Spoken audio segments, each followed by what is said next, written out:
Chapter 5 The Law of Karma and the Law of Forgiveness. Man receives only that which he gives. The game of life is a game of boomerangs. Man's thoughts, deeds, and words return to him sooner or later with astounding accuracy. This is the law of karma, which is Sanskrit for comeback. Whatsoever a man soweth, that shall he also reap. For example, a friend told me this story of herself, illustrating the law. She said, I make all my karma on my aunt. Whatever I say to her, someone says to me. I am often irritable at home, and one day said to my aunt, who was talking to me during dinner, No more talk. I wish to eat in peace. The following day, I was lunching with a woman with whom I wished to make a great impression. I was talking animatedly when she said, No more talk. I wish to eat in peace. My friend is high in consciousness, so her karma returns much more quickly than to one on the mental plane. The more a man knows, the more he is responsible for, and a person with a knowledge of spiritual law, which he does not practice, suffers greatly in consequence. The fear of the Lord, law, is the beginning of wisdom. If we read the word law, it will make many passages in the Bible much clearer. Vengeance is mine. I will repay, saith the Lord, law. It is the law which takes vengeance, not God. God sees man perfect, created in his own image, imagination, and given power and dominion. This is the perfect idea of man registered in divine mind, awaiting man's recognition. For man can only be what he sees himself to be, and only attain what he sees himself attaining. Nothing ever happens without an onlooker, is an ancient saying. Man sees first his failure or success, his joy or sorrow, before it swings into visibility from the scene set in his own imagination. We have observed this in the mother picturing disease for her child, or a woman seeing success for her husband. Obedience precedes authority, and the law obeys man when he obeys the law.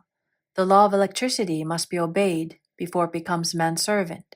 When handled ignorantly, it becomes man's deadly foe. So with the laws of mind. For example, a woman with a strong personal will wished she owned a house which belonged to an acquaintance, and she often made mental pictures of herself living in the house. In the course of time, the man died and she moved into the house. Several years afterwards, coming into the knowledge of spiritual law, she said to me, Do you think I had anything to do with that man's death? I replied, Yes, your desire was so strong, everything made way for it. But you paid your karmic debt. Your husband, who you loved devotedly, died soon after, and the house was a white elephant on your hands for years. The original owner, however, could not have been affected by her thoughts, had he been positive in the truth, nor her husband, but they were both under karmic law. The woman should have said, feeling the great desire for the house, Infinite intelligence, give me the right house, equally as charming as this, the house which is mine by divine right. The divine selection would have given perfect satisfaction and brought good to all. The divine pattern is the only safe pattern to work by. Desire is a tremendous force, and must be directed in the right channels, or chaos ensues. In demonstrating the most important step is the first step, to ask aright. Man should always demand only that which is his by divine right. To go back to the illustration, had the woman taken this attitude, if this house I desire is mine, I cannot lose it. If it is not, give me its equivalent. The man might have decided to move out harmoniously had it been the divine selection for her, or another house would have been substituted. Anything forced into manifestation through personal will is always ill-got, and has ever bad success. Man is admonished, my will be done, not thine. And the curious thing is man always gets just what he desires when he does relinquish personal will, thereby enabling infinite intelligence to work through him. For example, a woman came to me in great distress. Her daughter had determined to take a very hazardous trip, and the mother was filled with fear. She said she had used every argument, had pointed out the dangers to be encountered, and forbidden her to go. But the daughter became more and more rebellious and determined. I said to the mother, You are forcing your personal will upon your daughter, which you have no right to do, and your fear of the trip is only attracting it, for man attracts what he fears. I added, Let go and take your mental hands off. Put it in God's hands and use this statement. I put this situation in the hands of infinite love and wisdom. If this trip is the divine plan, I bless it and no longer resist. But if it is not divinely planned, I give thanks that it is now dissolved and dissipated. A day or two after that, her daughter said to her, Mother, I have given up the trip, and the situation returned to its native nothingness. It is learning to stand still, which seems so difficult for man. I have dealt more fully with this law in the chapter on non-resistance. I will give another example of sowing and reaping, which came in the most curious way. A woman came to me saying she had received a counterfeit $20 bill given to her at the bank. She was much disturbed, for, she said, the people at the bank will never acknowledge their mistake. I replied, Let us analyze the situation and find out why you attracted it. She thought a few moments and exclaimed, I know it. I sent a friend a lot of stage money just for a joke. So the law had sent her some stage money, for it doesn't know anything about jokes. I said, Now we will call on the law of forgiveness and neutralize the situation. So I said, Infinite Spirit, we call on the law of forgiveness and give thanks that she is under grace and not under law and cannot lose this $20 which is hers by divine right. Now I said, Go back to the bank and tell them fearlessly that it was given to you there by mistake. She obeyed, and to her surprise, they apologized and gave her another bill, treating her most courteously. So knowledge of the law gives man power to rub out his mistakes. Man cannot force the external to be what he is not. If he desires riches, he must be rich first in consciousness. For example, a woman came to me asking treatment for prosperity. She did not take much interest in her household affairs, and her home was in great disorder. I said to her, If you wish to be rich, you must be orderly. All men with great wealth are orderly. And order is heaven's first law. I added, You will never become rich with a burnt match and a pincushion. She had a good sense of humor and commenced immediately putting her house in order.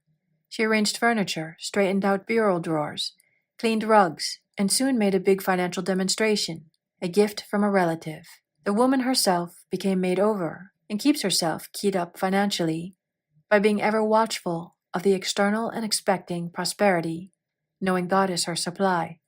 Many people are in ignorance of the fact that gifts and things are investments, and that hoarding and saving invariably leads to loss. There is that scattereth and yet increaseth, and there is that withholdeth more than is meet, but it tendeth to poverty. For example, I knew a man who wanted to buy a fur-lined overcoat. He and his wife went to various shops, but there was none he wanted. He said they were all too cheap-looking. At last, he was shown one. The salesman said was valued at $1,000, but which the manager would sell him for $500, as it was late in the season.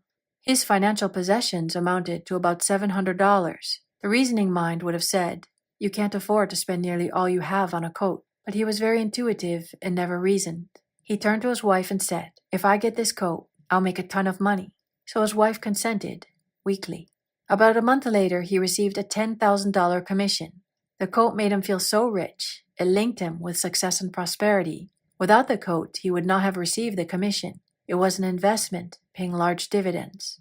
If man ignores these leadings to spend or to give, the same amount of money will go in an uninteresting or unhappy way. For example, a woman told me on Thanksgiving Day she informed her family that they could not afford a Thanksgiving dinner. She had the money, but decided to save it. A few days later, someone entered her room and took from the bureau drawer the exact amount that dinner would have cost. The law always stands back of the man who spends fearlessly with wisdom. For example, one of my students was shopping with her little nephew. The child clamored for a toy, which she told him she could not afford to buy. She realized suddenly that she was seeking lack and not recognizing God as her supply.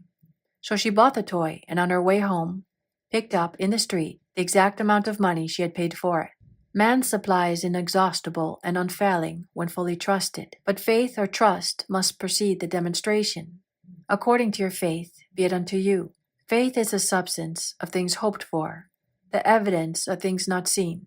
For faith holds the vision steady, and the adverse pictures are dissolved and dissipated, and in due season we shall reap if we faint not. Jesus Christ brought the good news, the gospel, that there was a higher law than the law of karma, and that the law transcends the law of karma. It is the law of grace. or forgiveness. It is the law which frees man from the law of cause and effect, the law of consequence, under grace and not under law. We are told that on this plane man reaps where he has not sown. The gifts of God are simply poured out upon him. All that the kingdom affords is his. This continued state of bliss awaits the man who has overcome the race, or world, thought. In the world thought there is tribulation, but Jesus Christ said, "Be of good cheer, I have overcome the world." The world thought is that of sin, sickness, and death. He saw their absolute unreality and said sickness and sorrow shall pass away and death itself, the last enemy, be overcome. We know now from a scientific standpoint that death could be overcome by stamping the subconscious mind with the conviction of eternal youth and eternal life. The subconscious, being simply power without direction, carries out orders without questioning. Working under the direction of the superconscious, the Christ or God within man, the resurrection of the body would be accomplished. Man would no longer throw off his body in death. It would be transformed into the body electric, sung by Walt Whitman, for Christianity is founded upon the forgiveness of sins and an empty tomb. This ends chapter 5.